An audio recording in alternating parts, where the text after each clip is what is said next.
voudrais souhaiter la bienvenue à l'ensemble des collègues, députés à l'Assemblée nationale, membres du bloc de la majorité parlementaire.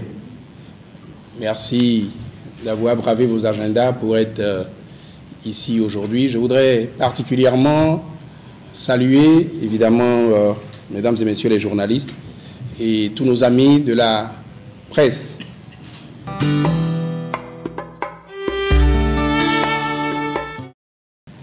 Depuis le 6 avril 2016, notre pays est entré dans une nouvelle ère, un nouveau départ pour une marche vers le progrès et le développement.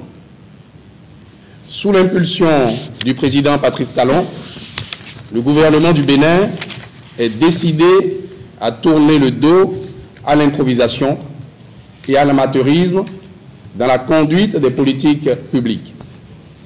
Le programme d'action du gouvernement, PAG, élaboré suite à des études et un diagnostic approfondi de tous les maux qui minent les différents secteurs de la vie socio-économique nationale, est désormais la boussole pour toute action publique et pour la mise en œuvre méthodique des réformes ambitieuses et courageuses menées avec détermination, courage et compétence par l'équipe gouvernementale afin de donner à notre pays et aux générations futures la chance de compter parmi les nations prospères.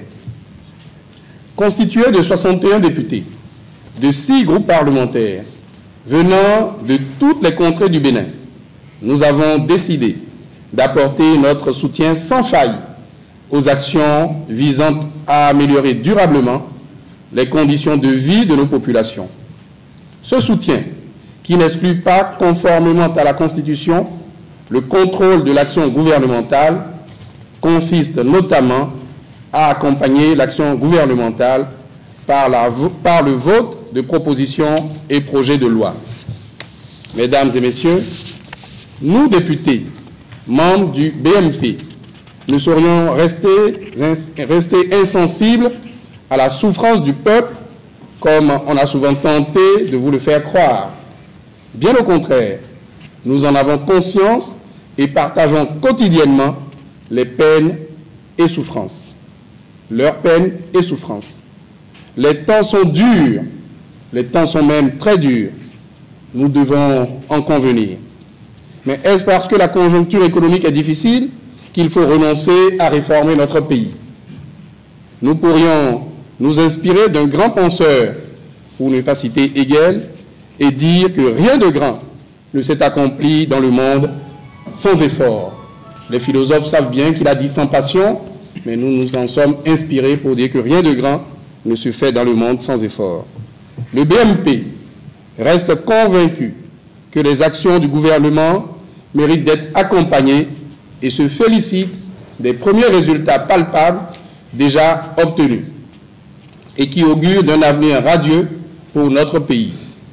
Au nombre de ces résultats, nous pouvons citer, entre autres, les efforts d'assainissement des finances publiques, la fin des délestages, l'effectivité de la mise en place et du fonctionnement des cantines scolaires, la mise à disposition à bonne date des subventions pour les établissements scolaires, le recrutement de 77 magistrats actuellement en formation, de 100 greffiers en cours de recrutement et de plus de 10 000 agents dans la fonction publique.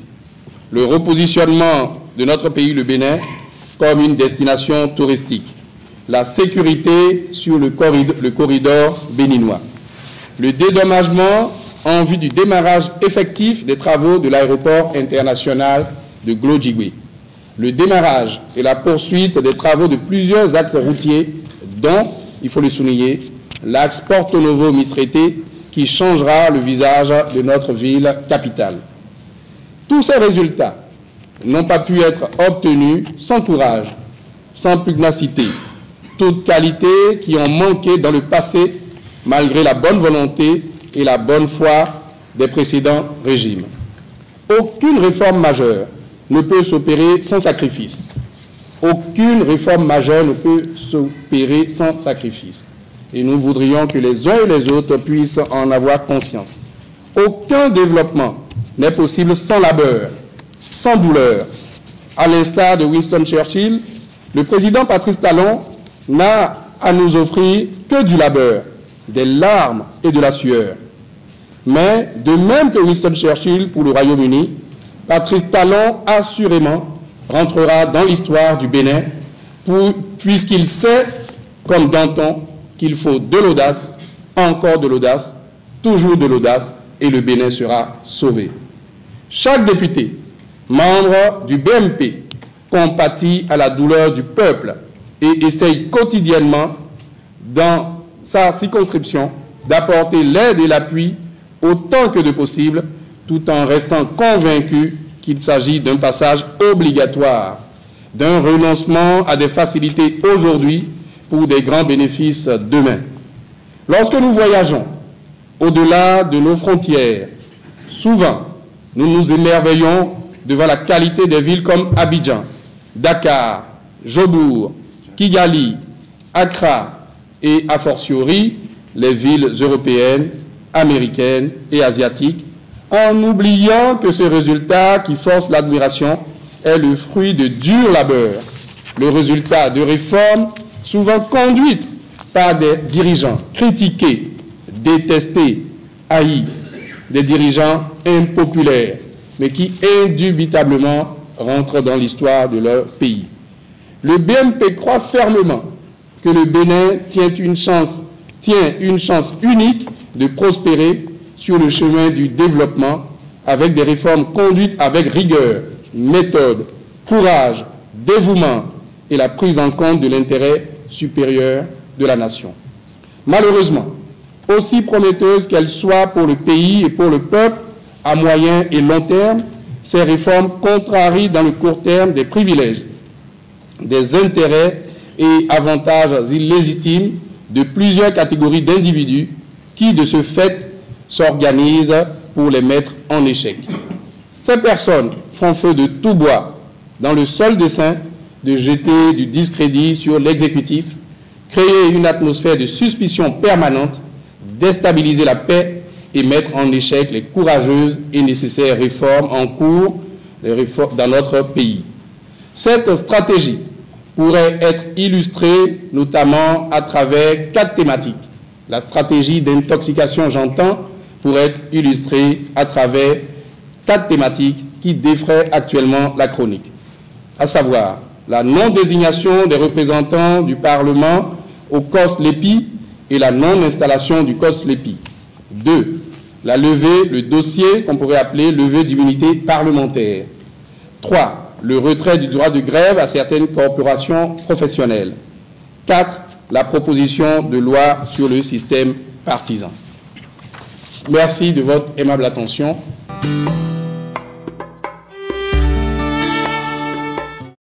Monsieur le coordonnateur du BMP, messieurs et madame les hommes de la presse, la première thématique sur laquelle je vais intervenir est bien la non-désignation des représentants de l'Assemblée nationale au sein du COS-LEPI.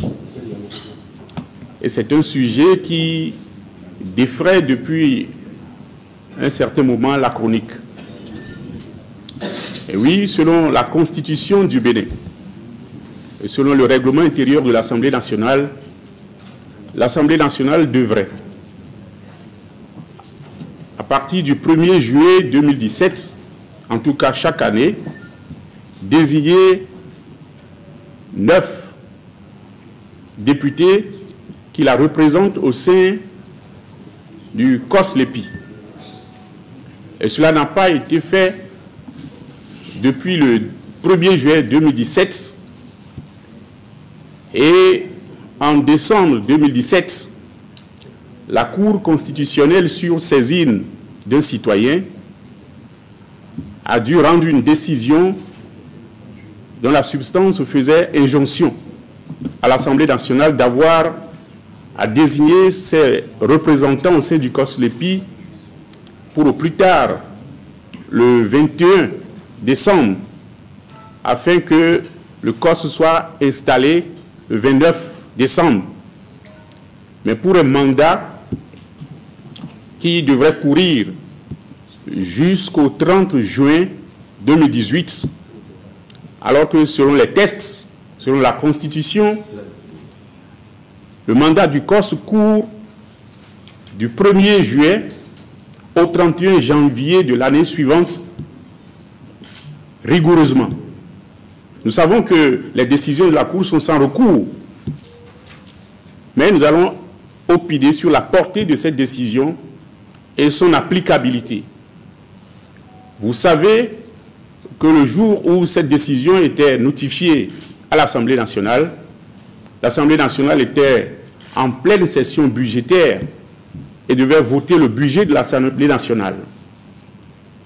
Donc, matériellement, c'était impossible pour l'Assemblée nationale de cesser tous travaux pour se mettre en conformité avec cette décision de la Cour.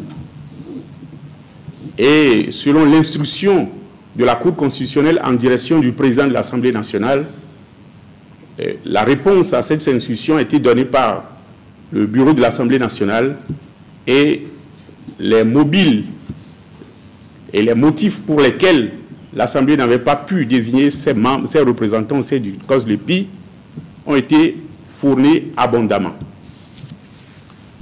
Quel est le comportement, la réaction de l'Assemblée nationale par rapport à la notification de la décision de la Cour constitutionnelle? L'Assemblée nationale, comme vous le savez, fonctionne sur la base d'un règlement intérieur. Et le président de l'Assemblée nationale, vous le savez, est un homme respectueux des textes. Et tout comme l'ensemble des députés d'ailleurs. Et les procédures prescrivent que lorsque une communication comme ça, une décision est notifiée à l'Assemblée nationale, que cette décision fasse l'objet d'une communication à la plénière suivante. Est-ce que cela a été fait? Oui, vous le savez que le 22, à la plénière du 22 décembre, cette décision qui a fait l'objet d'une communication qui a été lue à l'Assemblée nationale à l'adresse de tous les députés. Et le dossier a été naturellement affecté à la commission des lois.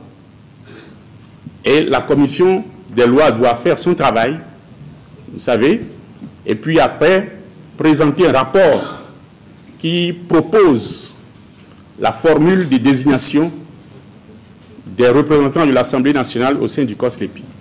Donc cette formalité a été faite et actuellement la balle est dans le camp de la commission des lois. Donc l'Assemblée nationale est en train de jouer sa partition comme cela se doit.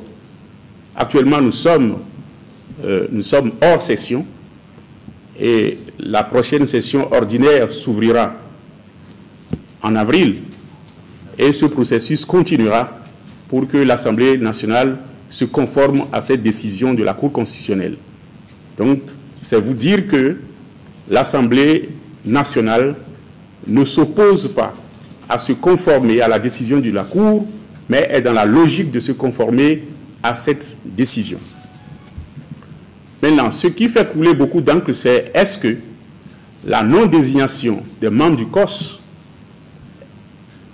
a un risque sur les élections de 2019. Et si c'est ce qui se diffuse abondamment dans l'opinion, que parce que le COSLEPI 2017 n'a pas été installé, les élections de 2019 sont hypothéquées. Quelle est la mission du COSLEPI? Vous savez que le COSLEPI, c'est un organe politique. Lorsqu'il est installé le 1er juillet pour travailler jusqu'au 31 janvier de l'année suivante, c'est pour superviser et contrôler le travail que techniquement l'Agence nationale de traitement fait. Le fichier national existe déjà.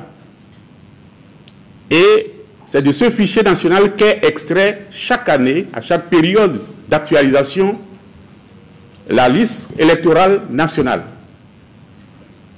Et l'actualisation consiste en quoi? premièrement, à extraire la liste électorale, l'afficher dans toutes les communes du Bénin, afin que les citoyens aillent consulter cette liste pour voir s'il y a des irrégularités par rapport à leurs données nominatives. Qu'ils signalent, pardon. Et l'actualisation consiste aussi à faire migrer, c'est un travail technique, ceux qui ont atteint l'âge de vote de 18 ans vers la liste électorale nationale. Ils sont déjà dans le fichier électoral, mais un travail technique consiste à les faire migrer du fichier électoral vers la liste électorale nationale. Il y a des radiations qui se font pour ceux qui sont décédés. Et ceux qui veulent faire des transferts de postes de vote manifestent aussi l'intention. Et tout ce travail technique se fait par l'Agence nationale de traitement. Ces techniciens qui sont outillés pour cela et font ce travail. C'est ça l'actualisation. Donc le COS-LEPI est l'organe politique qui contrôle la régularité du travail que fait l'Agence nationale de traitement. Alors si le COS-LEPI n'est pas installé, cela ne veut aucunement dire que la liste, la LEPI n'existe pas, ni que le fichier électoral n'existe pas. Le fichier électoral existe, la liste, la LEPI existe. Vous savez que la dernière LEPI avait été publiée le 15 janvier 2017, la LEPI de Aguemont. Donc cette LEPI existe. Et la LEPI qui est incriminée, le COS-LEPI qui n'est pas installé, qui devait être installé le 1er juillet pour finir son mandat, le 31 janvier 2018, quelle aurait été sa mission? Actualiser, comme je viens de l'expliquer. Mais si ce COS-LEPI qui devait être installé le 1er juillet 2017 finissait sa mission le 30 juin 2018, ce n'est pas cette LEPI qui nous servira de base pour les élections de 2019. Pas du tout. On aura encore à installer un autre COS immédiatement le lendemain, c'est-à-dire le 1er juillet 2018. Et c'est ce COS qui va travailler jusqu'au 15 janvier 2019. Et la loi précise dans l'article 277 du Code électoral que c'est la LEPI de l'année précédente, l'année d'élection, qui sert de base pour les élections. Ça veut dire que c'est le COS qui sera installé le 1er juillet 2018, qui va travailler jusqu'au 15 janvier, déposer sa liste le 15 janvier 2019, et c'est cette LEPI-là que nous utiliserons pour les élections.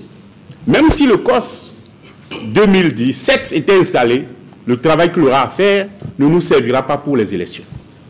Alors, voulez-vous qu'on gaspille, on continue de gaspiller de l'argent? C'est ça, il faut faire le choix. Moi, je pense personnellement, moi, en tout cas, que les actualisations que nous faisons dans les années intercalaires, qui ne sont pas des années précédentes, l'année des élections, constituent des gaspillages de ressources en ce temps de raréfication des ressources publiques, où nous avons l'obligation de rationaliser les dépenses pour pouvoir faire des économies et construire des infrastructures pour nos populations. Donc, il n'est point question de s'alarmer. Donc, nous savons que la non-installation du COS est une méconnaissance de nos tests. Mais est-ce que devons-nous rester là à pleurnicher sur le lait renversé? Non, prenons acte de cela. Et puis, avançons maintenant. Le COS qui va faire son travail, qui servira de base aux élections de 2019, sera installé le 1er juillet. Mais, dans tous les cas, que, comme je l'avais dit, l'Assemblée nationale est dans la logique de se conformer à la décision de la Cour. Je vous remercie. Il faut qu'on revienne sur certains aspects. Moi, je reviens d'abord sur la décision. C'est vrai. Moi, j'ai eu la chance de faire deux COS. Quand on parle de COS à Guémon, il y a aussi une COS à Wanvebla. C'est-à-dire COS 2015-2016.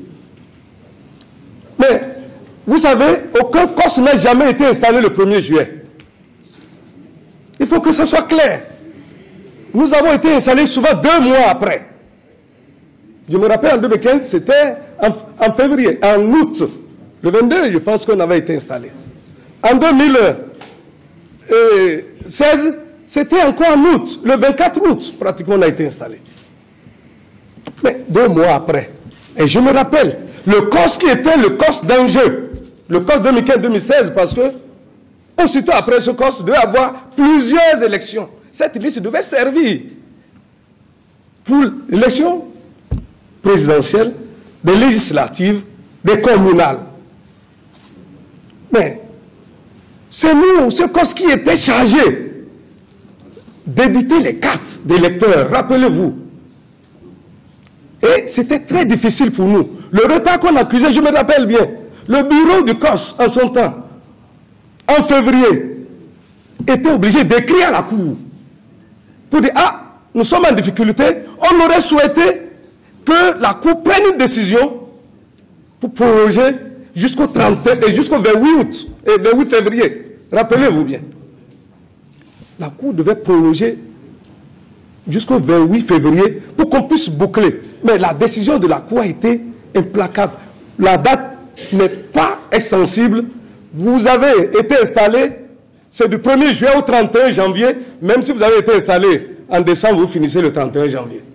Moi, j'ai été surpris. Je le dis, et ça, c'est mon opinion personnelle. J'ai été surpris. C'est vrai qu'à cette décision, que cette date soit extensible, et du 29 décembre au 28 juin. Au même moment, le lendemain, on devait installer un autre COS. Parce que c'est chaque année. La loi dit, chaque année, le 1er juin, pour une durée de 7 mois, au 31 janvier, le COS doit être installé. Bon, moi j'ai compris, c'est vrai. Et vous suivez avec moi dans les réseaux sociaux. Les agents qui ont été utilisés pour le COS 2016, jusqu'à aujourd'hui, comme il avait dit, avec cette crise, il y a des problèmes plus sérieux. Aujourd'hui, tout le monde crie. Le panier de la ménagère est vide. Tout le monde crie. Au même moment, nous allons continuer. Moi, je dis, il faut qu'on fasse des choix. C'est vrai. Ce qui me réjouit, moi, c'est que les COS des années intercalaires ne verront pas leur liste utilisée pour les élections qui vont suivre. Donc, l'élection qui pointe à l'horizon, c'est les élections législatives de 2019. Donc là, nous devons forcément utiliser la liste du COS et j'espère bien que le COS va être installé et la liste qui va sortir de ce COS qui va finir le 15. Évidemment, hein, si on se retrouve, même si c'est un mois, on ne sait pas, si le COS là s'installait, vous allez voir, on ne va pas utiliser cette liste. Parce que les gens, les adversaires politiques utilisent cette fibre et mettent en conflit le RAVIP et la liste du COS. Ça a été clair. C'est deux lois qui sont distinctes. La loi sur le RAVIP, le recensement à vocation, identification de la population, nous concerne tout le monde, même les étrangers, les enfants. Même si demain, on devait exploiter une base de données de ce genre, elle doit être retraitée par la NTE, le COS-LEPI. Je pense que c'est clair. Il ne faut pas que les gens alarment. Moi, je pense que le pays a besoin de sérénité. Le président de la République a besoin de sérénité. Les populations disent qu'elles ont fait, mais permettez au président de se concentrer sur l'essentiel pour qu'on ne distrait pas les fonds publics à autre chose. Moi, c'est ce que je voulais ajouter, Monsieur le Président, pour dire que nous sommes sûrs que d'ici à là, nous allons encore nous pencher sur ce dossier. Et ce qui est évident, dans ces courants 2018, il y a encore possibilité d'installer le COS tout au moins du 1er juillet 2018 au 31 janvier 2019, liste qui va servir pour l'élection de 2019. Donc tous les détracteurs qui racontent qu'on ne veut pas utiliser la liste, je vous dis, ça, ils sont en train de tromper le peuple. Moi, je dis, je réaffirme, ils profitent de cette situation pour tromper le peuple.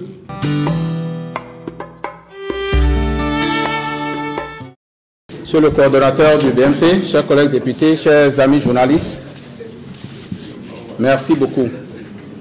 Je vais opiner sur la question de la demande de levée de l'immunité parlementaire d'un certain nombre de collègues députés. Je voudrais préciser qu'à ce sujet, qu'il y a une double demande qui a été adressée. Si je devais être plus prudent, je vais dire qui aurait été adressé parce que nous ne sommes pas en session parlementaire. Nous avons eu dire, comme vous aussi, que l'Assemblée nationale a été saisie pour cette fin-là. Donc nous l'avons appris comme vous. Ces différentes demandes n'avons pas encore été en plénière pour en être informés. Mais nous sommes dans le pays, nous avons suivi les informations, nous avons écouté aussi certaines personnes qui ont qualité pour parler de ces sujets. Donc cette question a une double dimension, levée de l'immunité parlementaire pour ce qui concerne les collègues députés et autorisation de poursuite, j'allais dire décision de poursuite pour ce qui concerne les anciens ministres. Il y a ces deux conditions se regroupent chez certaines personnes qui ont été ministres et aujourd'hui députés. Ces personnes seront concernées par les deux décisions. Décision donc de poursuite et décision de levée de l'immunité parlementaire. Du point de vue du droit, je pense que la Constitution prévoit dans quel cas il faut entreprendre une telle procédure. Si vous allez voir dans les articles 136 et 137 de la Constitution, vous verrez très bien ce dont il est question en ce qui concerne la poursuite du président de la République et des membres du gouvernement. Cette question, ça a été relayé dans notre règlement intérieur de l'Assemblée nationale pour ce qui concerne la levée de l'immunité parlementaire. Le siège donc de cette procédure, c'est dans les articles 70 et 71, il peut y en avoir d'autres aussi. Et puis, vous regardez notre règlement intérieur pour ce qui concerne les membres du gouvernement, c'est l'article 186 du règlement intérieur qui en parle. C'est pour ce qui concerne les aspects de droit.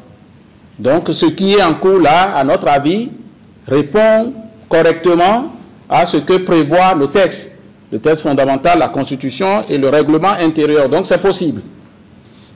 Sur le fond de la question, ce que nous nous entendons dire, c'est des mots comme acharnement, c'est les mots comme deux poids, deux mesures, et il faut en parler. Je pense que le BMP voudrait bien en parler. Un président de la République du Bénin, face à ce genre de comportement, chez donc certains politiques et une partie de nos populations, a dit si vous êtes prêts, je suis prêt. Ça veut dire que nous nous connaissons, on veut souvent d'une chose et de son contraire.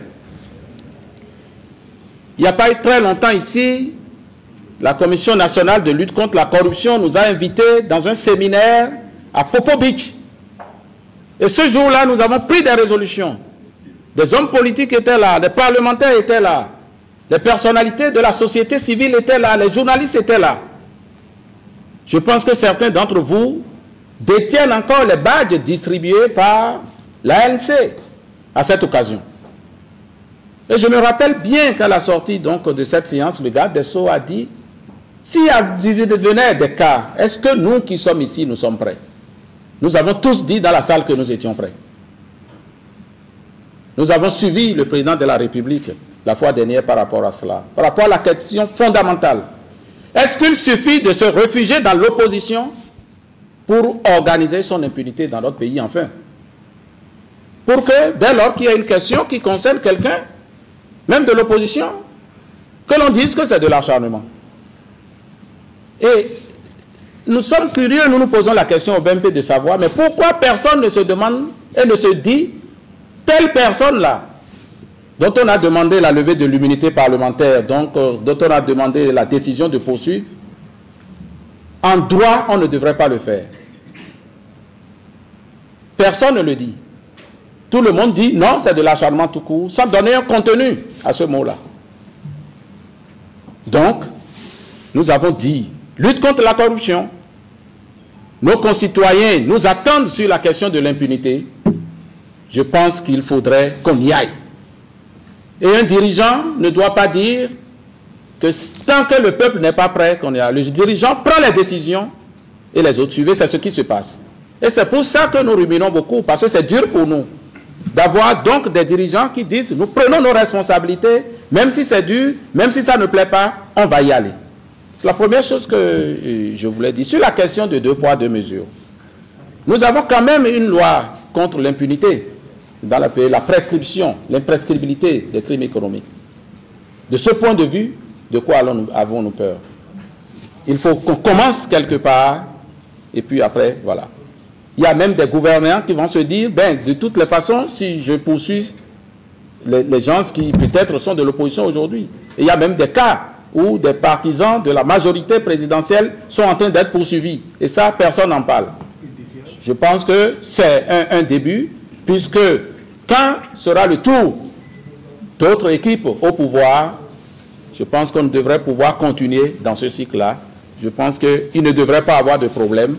Nous sommes d'accord pour lutter contre l'impunité. Nous sommes d'accord pour mener une lutte contre la corruption. Le dossier nous sera soumis au Parlement. Nous n'avons pas été encore saisis de ça. Je pense qu'à l'occasion, le BNP avisera.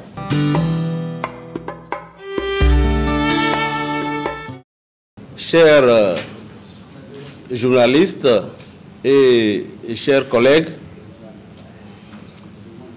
dans un premier temps, je dirais que la grève pour revendiquer son droit ne date pas d'aujourd'hui. Mais ce droit date de l'Antiquité.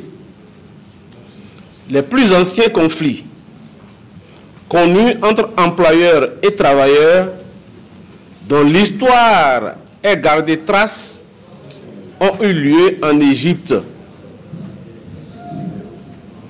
Et la diminution et la suspension de l'ail dans les rations quotidiennes des esclaves a provoqué la première grève en l'an 3758 avant Jésus-Christ.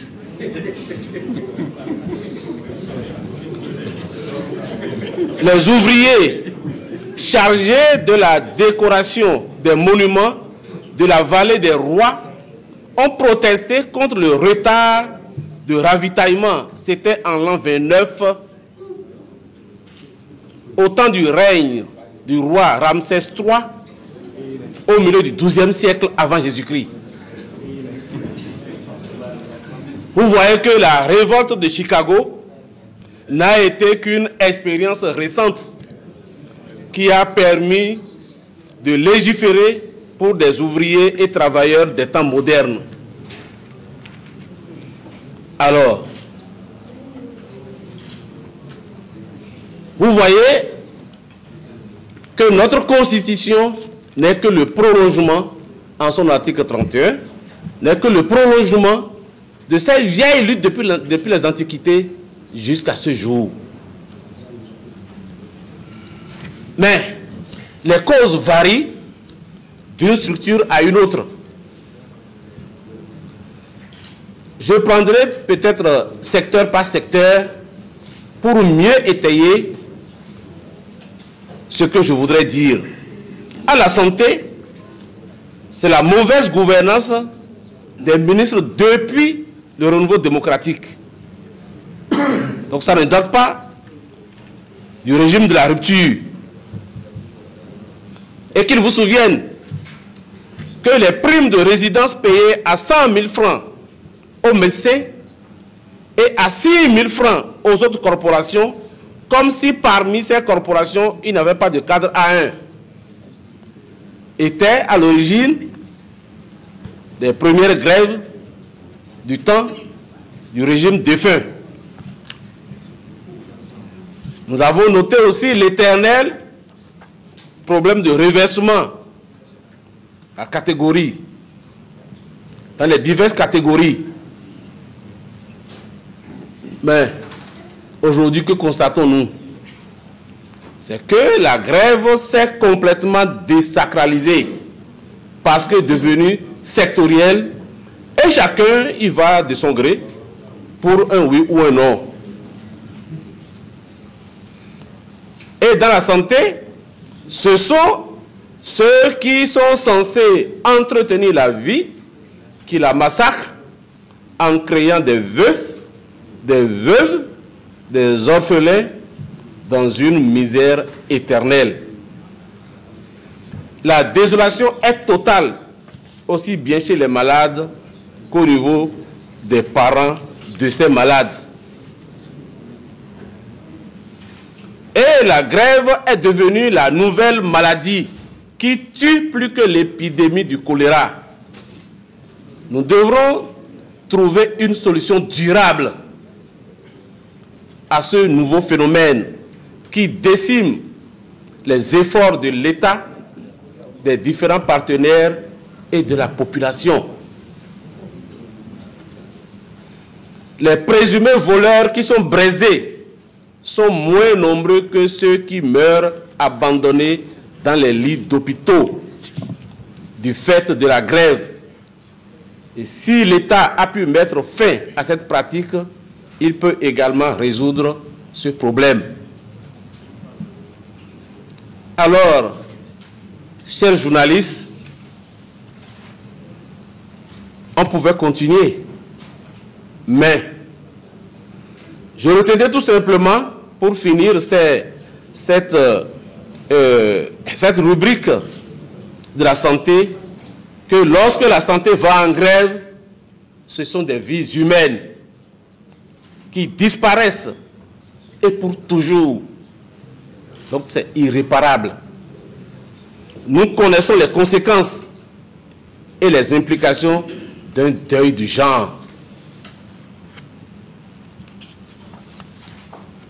Mais lorsque nous venons au niveau de l'enseignement, nous savons que la cause principale aujourd'hui, c'est les décrets pris par le régime défunt à la veille de son départ. Pourquoi c'est à la veille de son départ? Je pense que c'est la question qui nous interpelle. Pourquoi avoir fait 10 ans et c'est à la veille qu'on prend des décrets, sachant que c'est le gouvernement qui suivra, qui en répondra parce que l'État est une continuité. On appelle ça dans l'armée des mines posées. Et lorsqu'on dit qu'on a posé des mines, ça veut dire que celui qui passe par là doit sauter dessus et il doit mourir. Voilà le vrai jeu. Ce n'était pas seulement là, au niveau de l'enseignement. Mais ces mines ont été posées aussi dans les corps militaires et paramilitaires. Et à la veille du départ du président Yahya Boni, on a signé des décrets portant statut des forces de sécurité publique et assimilées, c'est-à-dire la police, la douane, les eaux et forêts. Et là, on savait que tout ce qui était, si on devait l'appliquer, ça allait amener la révolte dans l'armée. Voilà le génie d'instructeurs du Béninois. L'armée devrait se rebeller pour la non-application de leurs décrets. Et si l'armée devait se rebeller, vous voyez déjà dans quelle situation on serait aujourd'hui. Heureusement que c'est un corps discipliné. Heureusement que le commun, c'est que la discipline faisant la force principale des armées, il importe que tout supérieur obtienne de ses subordonnés une obéissance entière et une soumission de tous les instants. Que les ordres soient exécutés littéralement, sans hésitation ni murmure. L'autorité qui les donne en est responsable et la réclamation n'est permise au subordonné que lorsqu'il a obéi. C'est ça. Et c'est ça qui a permis de régler de façon intelligente la bombe, la mine qui a été posée au niveau de l'armée. Ça a permis de régler ça. Et avec beaucoup de circonspection, avec beaucoup de doigté, on a revu ces statuts et aujourd'hui, il y a eu la paix. Pourquoi ne pourrait-on pas faire autant au niveau des civils? Dommage, les civils n'observent pas les mêmes règles de discipline que l'armée.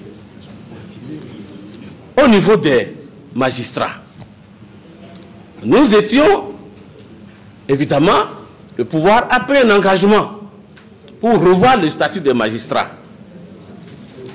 Et lorsqu'on a fini, on était en fin d'étude du statut quand il y a le statut qui au départ ne comportait pas la suppression de grève. Et la suppression de grève est arrivée. Je suis un peu peiné à ce niveau parce que nous avions affaire à des sachants.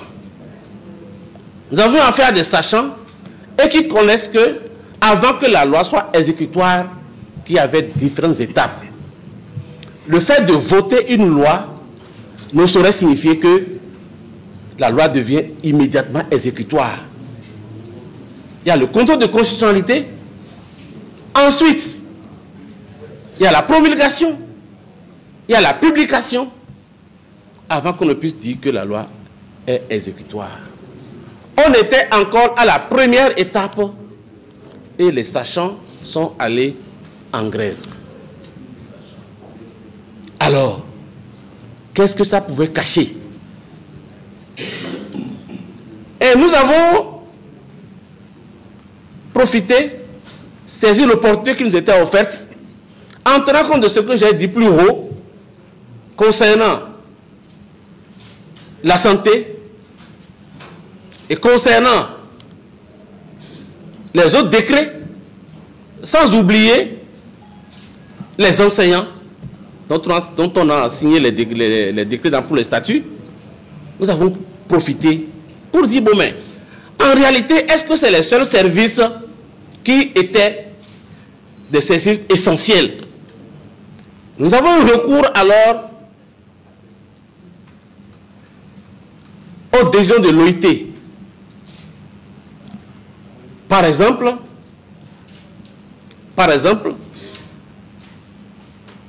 la convention numéro 87 de l'OIT.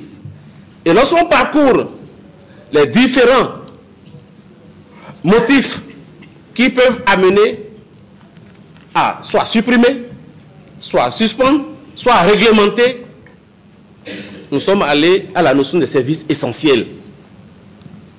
Et là, nous lisons dans les documents de l'OIT que la notion de service essentiel, au sens strict du terme, service où la grève peut être interdite, a été précisée au cours des ans.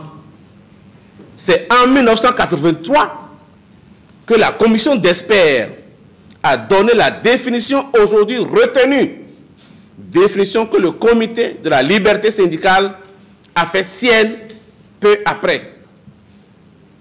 Je cite, service dont l'interruption mettrait en danger dans l'ensemble ou dans une partie de la population la vie, la sécurité ou la santé de la personne. Alors, quels sont les services essentiels en question? De toute évidence, cela dépend largement des conditions spécifiques de chaque pays. Un service non essentiel peut devenir essentiel si la grève dépasse une certaine durée ou une certaine étendue, mettant ainsi en péril la vie, la sécurité ou la santé des gens. Alors, nous avons dit qu'il faut alors chercher les services essentiels. Et nous avons énuméré, nous avons retrouvé d'autres, en plus de la santé que nous avions identifié. Et nous avons trouvé qu'il y a des gens qui croupissaient en prison, faute de jugement. Et ça ne pouvait pas continuer.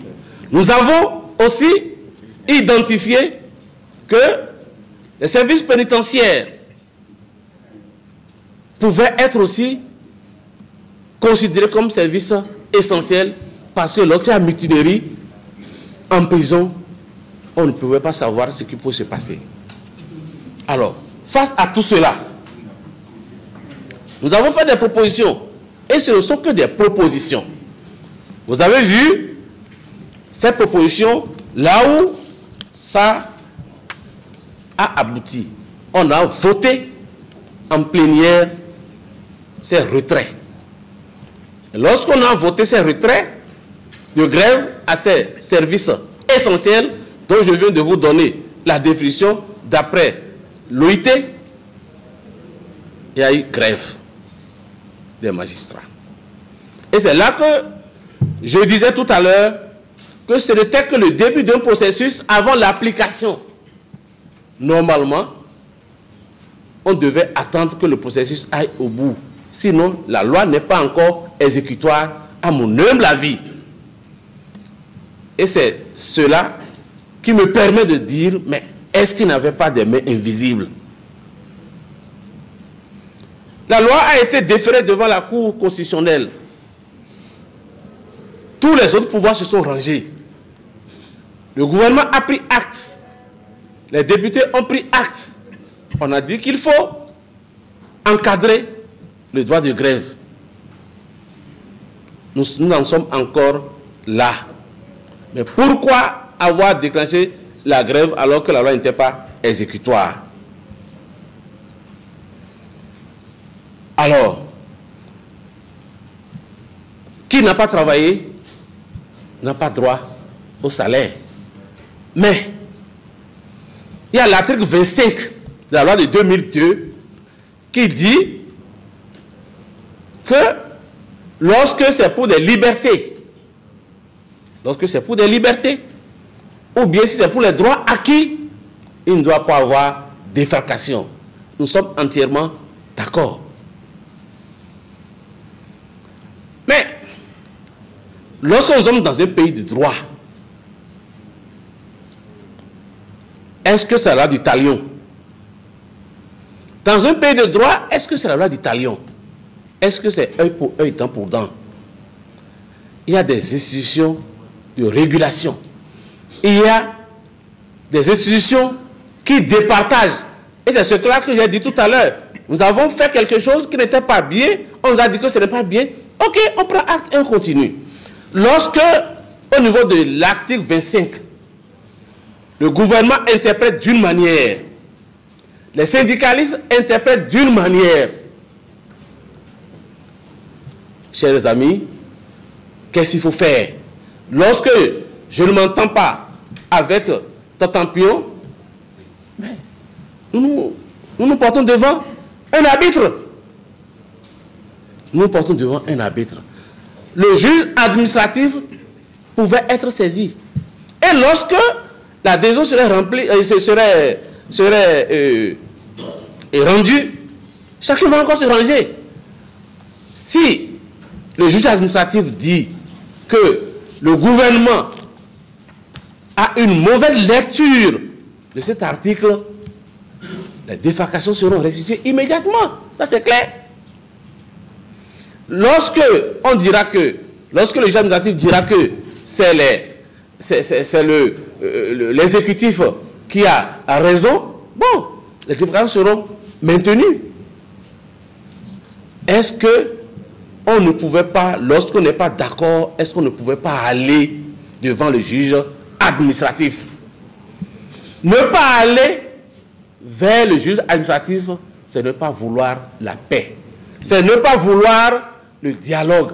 C'est ne pas vouloir le consensus. C'est ne pas vouloir que la paix soit dans le pays. C'est une négation même de notre propre démocratie. C'est une négation même de ce que nous avons voulu à la conférence nationale. C'est une négation de cela que de ne pas vouloir chercher à aller devant le juge administratif. Et là, peut-être, dans un délai relativement court, la décision serait déjà prise et les récessions seraient déjà commencées si le gouvernement avait tort. Mais la réaction de mes confrères syndicalistes, mais c'est immédiatement de recommencer la grève sans toutefois mener cette démarche-là. Moi, je me désole et je m'interroge. Je me désole et je m'interroge dans la mesure où les voies de recours sont là et on laisse pour paralyser le pays. Il y a les mains invisibles dedans. Il y a les mains invisibles là. Et on va chercher à savoir. On doit chercher à savoir ça. Alors, ce que nous recommandons, c'est que le juge administratif soit saisi et que le dialogue reprenne. Que le juge administratif soit saisi et en attendant la réponse du juge administratif, que le dialogue reprenne. Rien ne se fera dans la confrontation. Je me rappelle encore enfin, c'est d'actualité, lorsque le Ghana a été invité à résoudre la crise togolaise, qu'est-ce que l'émissaire ghanéen a dit? Il dit, je ne suis pas venu avec une baguette magique. C'est les Togolais même qui trouveront la solution à leurs problèmes. Moi, je ne suis qu'un facilitateur. Après avoir fait tout ça là, pourquoi c'est à la fin maintenant qu'il faut se mettre autour de la table? Pourquoi pas commencer par là?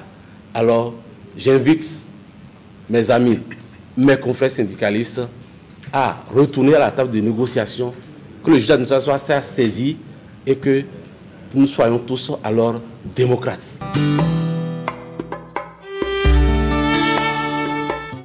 C'est à partir de 2001 qu'on a commencé à examiner la proposition qui a abouti, après mise en conformité, à la loi 2001-21 du 21 février 2003.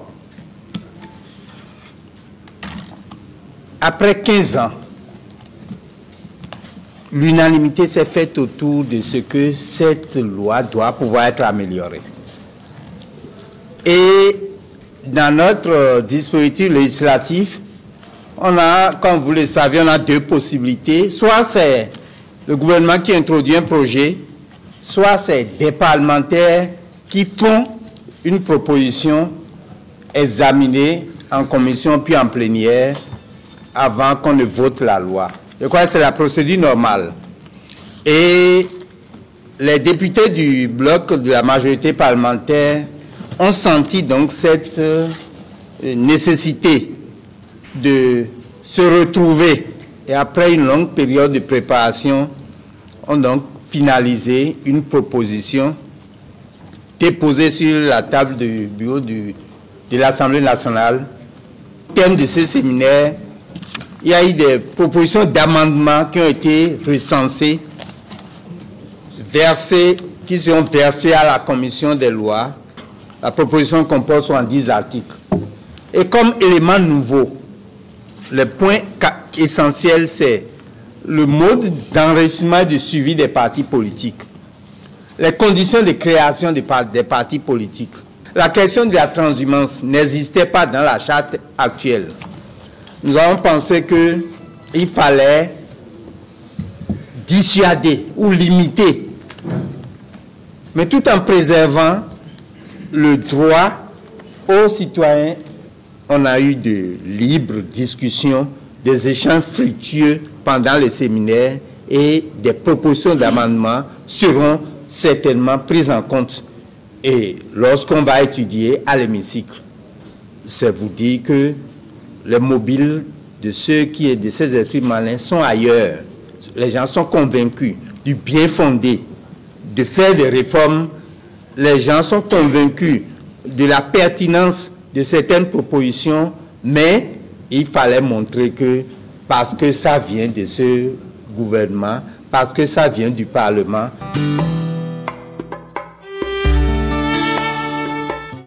Moi, j'ai déjà été invité plusieurs fois, mais j'ai dit, si je n'ai pas quelqu'un en face de moi, je ne viens pas. Je veux avoir quelqu'un en face de moi, parce qu'il est temps de mettre fin à l'intoxication. Nous avons observé pendant pratiquement 2 ans. Si nous nous taisons, ce n'est pas parce que nous n'avons rien à dire. C'est terminé la récréation. Nous allons répondre point par point. Nous allons donner coup pour coup, désormais. Et je voudrais donc commencer par la chasse aux sorcières dont vous avez parlé. Eh bien, ça ne vous étonnera pas que je vous dise qu'il n'y a pas de chasse aux sorcières. Mais je vous poserai une question, vous n'êtes pas obligé de répondre. Le fait d'être de la minorité ou de l'opposition, cela confère-t-il une double immunité? L'immunité normale parlementaire plus une immunité spéciale parce qu'on est de l'opposition? Si c'est ça, dites-le également. Alors, pourquoi ne dit-on pas ici, tel est innocent, si vous savez que c'est un innocent? Pourquoi vous ne dites pas, il ne faut pas poursuivre tel parce qu'il n'a aucun dossier? Mais c'est de dire, mais vous les enfoncez chaque fois.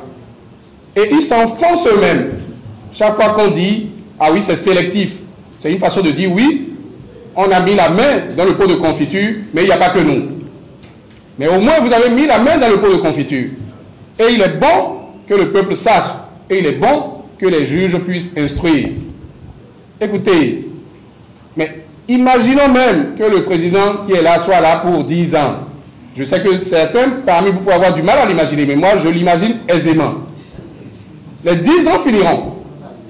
Et à la fin de ces 10 ans, d'autres auront le loisir d'envoyer des dossiers ou d'instruire. Si vous pensez que c'est manipulé, que c'est politique, le Bénin ne finira pas aujourd'hui.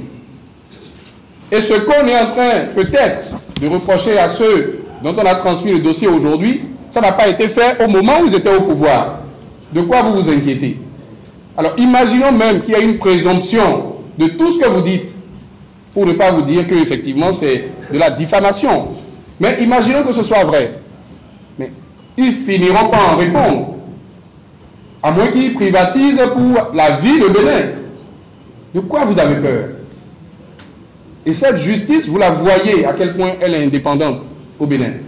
Les institutions, la Cour constitutionnelle, la Cour suprême, la justice dans son ensemble, vous voyez à travers un certain nombre de décisions qui font le plaisir justement de la minorité et de l'opposition.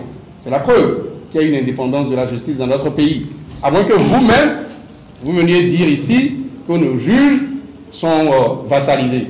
Si c'est ça, dites-le pour qu'on en prenne acte. Je voudrais également vous dire que est-ce que l'économie se porte mieux? L'avantage que j'ai sur vous, M. Gongo, c'est que moi j'ai été aux affaires. Je suis qualifié pour parler parce que je sais de quoi il s'agit. Oui, l'économie va mieux. L'économie va mieux parce que nous posons les bases d'une économie durable. Nous posons les bases du développement de notre pays, définitivement. Parce qu'on ne peut pas partager une richesse qu'on n'a pas. Nous ne pouvons pas distribuer une richesse qu'on n'a pas. On ne peut pas distribuer une richesse à crédit. Parce que tôt ou tard, il faut payer. Et en ce moment, on est en train de payer. Disons des décisions, des décrets et des actes qui ont été posés dans la dernière ligne droite. Et vous voyez de quoi je parle. Donc nous n'avons aucun complexe. Et moi qui suis ici, je suis très fier. Je suis très fier d'avoir le président Talon comme président. Parce que voici un homme de conviction. Voici un homme de vision. Voici un homme qui a de l'ambition pour son pays.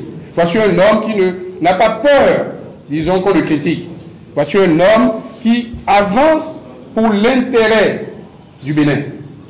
Alors, on dit chez nous, et je vais vous expliquer ça, M. Gongo, mais si vous avez une dada à la maison, une domestique, et qui doit nourrir vos enfants, et on donne le plat de pâtes et la viande, et la dada en permanence prend la pâte, prend la viande, met dans la bouche, finit le plat et fait sucer le doigt aux enfants. Ça c'est grave. Et ça s'est vu dans ce pays-là. Et M. Gongo, je ne vous ai pas entendu. Mais en revanche, si cette même dada donne à manger à l'enfant, personne ne lui dira d'aller essuyer ses mains sur le sol. La dada a le droit au moins de se lécher les doigts. Qu'est-ce qui vous choque? Donc si vous avez des dossiers, donnez ces dossiers-là. Et je serai le premier à venir avec vous dire oui, effectivement, c'est de la corruption. Mais fantasmer. Donnez les dossiers. Et tôt ou tard, on finira par instruire des dossiers si vous avez l'impression que tout le monde est bâillonné pour l'instant. Je voudrais également pouvoir avancer, c'est parce que je n'ai pas voulu que nous dérapions. Je voulais répondre d'abord à nos amis, à vos confrères qui ont posé des questions, mais puisqu'il y a eu de l'émotion sur votre intervention, M. Gongo, moi je vous donne la capacité de m'inviter face à qui vous voulez pour que nous fassions le débat. Je reviens maintenant aux journalistes qui sont intervenus précédemment. S'agissant de l'installation hors délai du COSLEPI, faisons-nous la promotion des mauvaises pratiques? Bien sûr que non. Bien sûr que non. Mais il serait quand même surprenant que des gens qui savent comment cela se passe viennent aujourd'hui intoxiquer le peuple. Quand on dit qu'il faut faire une pétition parce que la nation est en danger, je dis que c'est de l'intoxication et c'est de la déstabilisation. Où est le danger? Qu'on vienne me dire lors d'un débat où est le danger. C'est ce qu'on a voulu dire pour dire que ce n'est pas la première fois qu'il y a du retard. Personne ne fait la promotion des mauvaises pratiques. Bien au contraire, ce régime que nous soutenons fait justement la promotion des bonnes pratiques.